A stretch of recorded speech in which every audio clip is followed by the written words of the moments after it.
We're getting reports of a hijacking over Washington State. A man in a business suit claiming he has a bomb, demanding $200,000. To ever hijack an American plane, no name, no body, no trace. He slipped her a note.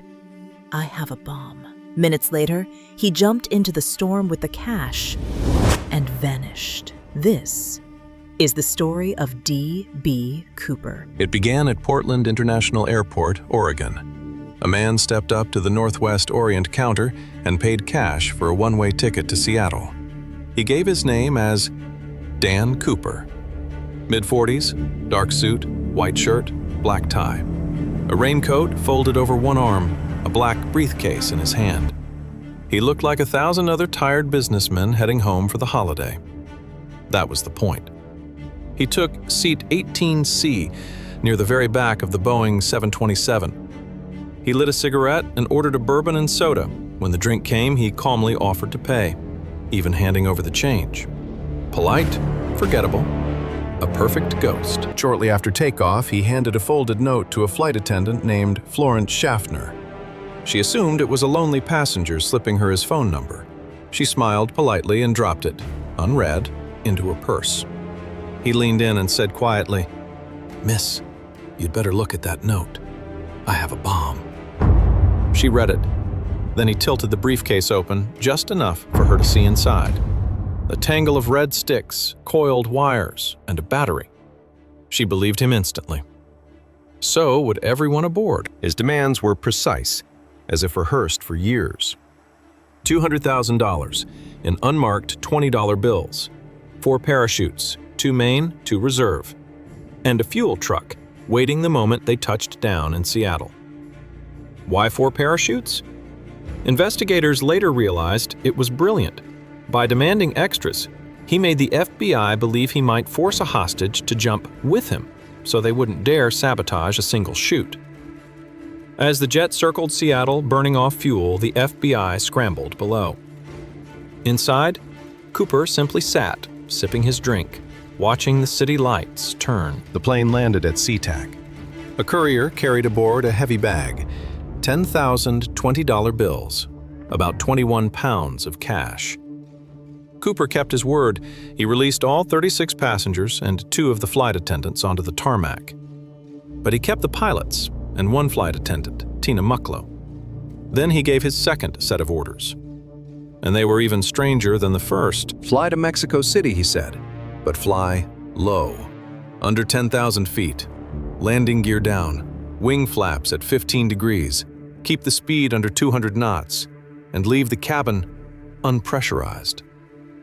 Every number told the FBI the same terrifying thing. This man knew exactly how to keep a jet slow and low enough to jump from safely. He was no bluff.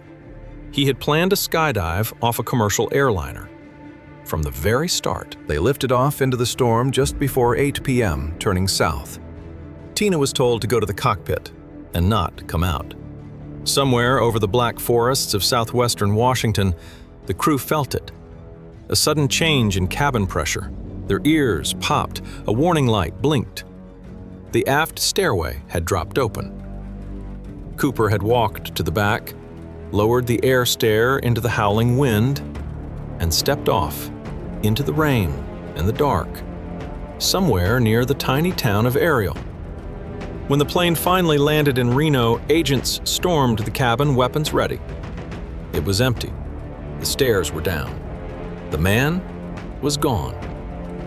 The FBI launched one of the longest manhunts in its history, codename Norjack. Search planes, ground teams, even submarines dragging the rivers. They found nothing. No chute, no cash, no body. And here's the twist that turned a criminal into a folk hero. A reporter misheard an early suspect's name. The world started calling him D.B. Cooper. A name that was never even his. For 9 years, total silence. Then, in 1980, an 8-year-old boy was digging on a sandy riverbank called Tina Bar. He uncovered 3 rotting bundles of cash, $5,800. The serial numbers matched Cooper's ransom exactly. It is still the only piece of the money ever found. Over 5 decades, the suspects piled up. Richard McCoy, a man who pulled an almost identical hijacking just months later. Kenneth Christensen, a quiet airline worker, a man literally named L.D. Cooper. Each theory burned bright, then died. In 2016, after 45 years, the FBI officially closed the case. But the mystery refused to stay buried. Because in recent years, Richard McCoy's own children came forward. They claimed they had found their father's hidden parachute, and that he was Cooper all along. The FBI seized it, tested it, then quietly handed it back, with no explanation at all.